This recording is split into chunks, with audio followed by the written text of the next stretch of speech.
Dalam bulan yang ke-6, Allah menyuruh malaikat Gabriel pergi ke sebuah kota di Galilea bernama Nazaret. Kepada seorang perawan yang bertunangan dengan seorang bernama Yusuf dari keluarga Daud.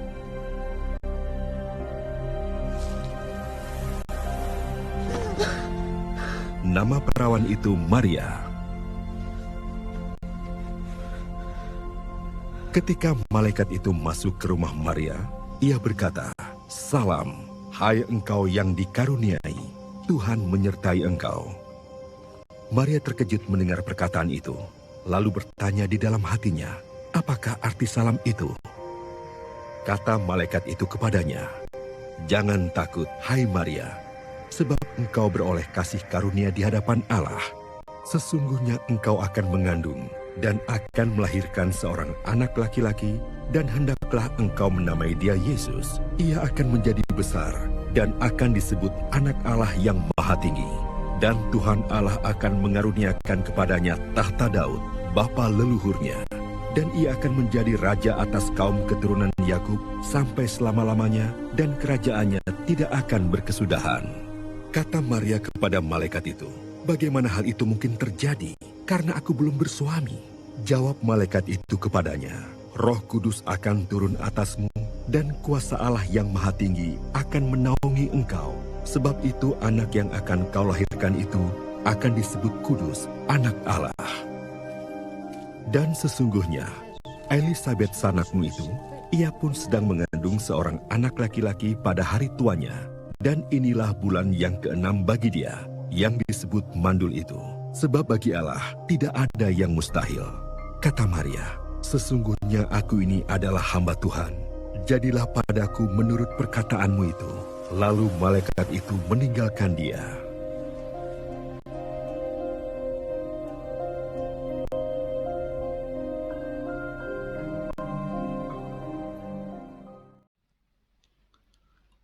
Sejak dahulu, orang yang hamil tanpa status pernikahan itu dianggap aib.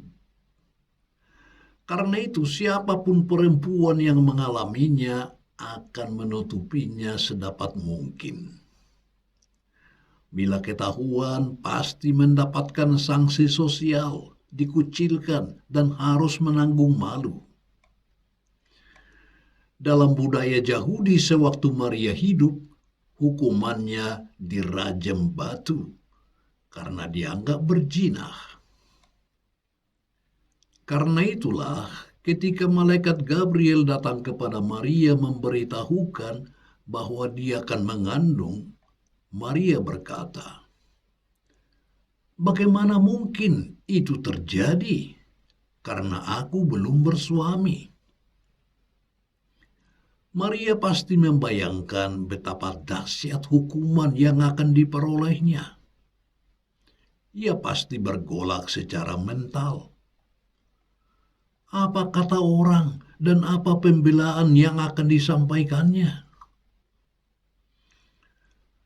Namun, sesuatu yang mengherankan malah terjadi.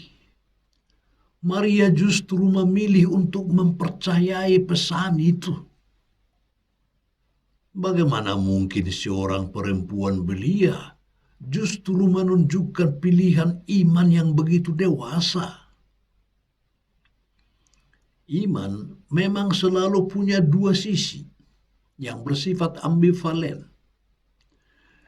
Iman bisa begitu sulit dan rumit, tetapi iman juga bisa begitu bersahaja. Simaklah jawaban Maria. "Sesungguhnya aku ini adalah hamba Tuhan. Jadilah padaku menurut perkataanmu itu." Iman Maria begitu bersahaja, iman yang tidak berliku-liku dengan pemikiran yang mengedepankan hal yang rasional. Maria memilih taat atas kabar malaikat itu. Ia sama sekali tidak menolak, tetapi menerimanya dengan sepenuhnya dan berserah kepada Allah. Maria tahu bahwa Allah yang kepadanya dia percaya berkuasa mewujudkan itu, berkuasa menolongnya dan melindunginya. Kabar sukacita ini membuka babak baru dalam sejarah keselamatan umat manusia. Tuhan mau mewujudkan rencananya untuk menyelamatkan umat manusia dengan mengutus putranya menjadi manusia untuk menyelamatkan kita. Ternyata Tuhan sangat prihatin dengan nasib manusia.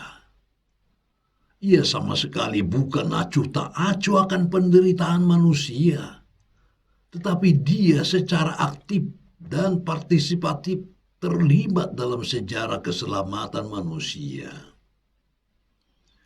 Dia tidak hanya menonton dari jauh kesengsaraan manusia, tetapi turun ke dalam dunia, dalam diri putranya. Keprihatinannya bukan bersifat pasif, tetapi sangat bersifat aktif. Ia turun ke dunia merasakan penderitaan manusia, dan karena cintanya akan manusia, dia berani berkorban, bahkan pada akhirnya mati di kayu salib. Fiat voluntas tua, terjadilah kepada aku menurut perkataanmu. Begitulah jawaban Maria yang begitu menyejukkan itu. Mulai saat itulah misteri inkarnasi terjadi. Sabda menjadi daging dan tinggal di antara manusia. Allah menjadi manusia, ia sama dengan kita kecuali dalam hal dosa. Sejarah mengalami titik balik. Dunia diselamatkannya. Sang penebus datang di tengah-tengah kita. Peristiwa sukacita ini bukan hanya aktivitas Tuhan semata, tetapi keterlibatan manusia pun sangat dibutuhkan. Maria mewakili umat manusia di dunia, memberikan satu tanggapan yang sangat bagus kepada Tuhan. Dan dengan demikian, karya keselamatan Tuhan pun bisa terjadi di dunia ini. Kita harus berterima kasih kepada Bunda Maria, karena dia menanggapi tawaran Allah, sehingga kita pun boleh mengalami keselamatan.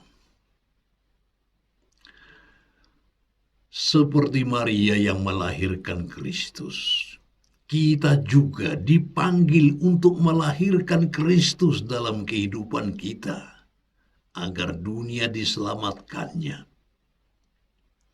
Untuk itu, kita juga harus berani berkata ya tanpa syarat. Maka bagi kita yang sering malas, tidak mau terlibat, hanya tukang komentar, inilah saatnya untuk membaharui janji dengan bantuan dan teladan Maria. Maria tidak pernah merasa diri sebagai orang yang hanya diperintah, lalu menurut saja. Bukan. Maria menyimak dengan baik, lalu dengan iman bersedia menjawab ya, karena sadar bahwa kebaikan Allah melebihi segala-galanya. Kesediaannya itulah yang membuat dunia berubah. Sekarang ini juga, dunia akan diperbaharui oleh orang-orang yang selalu bersedia untuk berbuat baik. Bersediakah kita berbuat baik seperti Maria itu?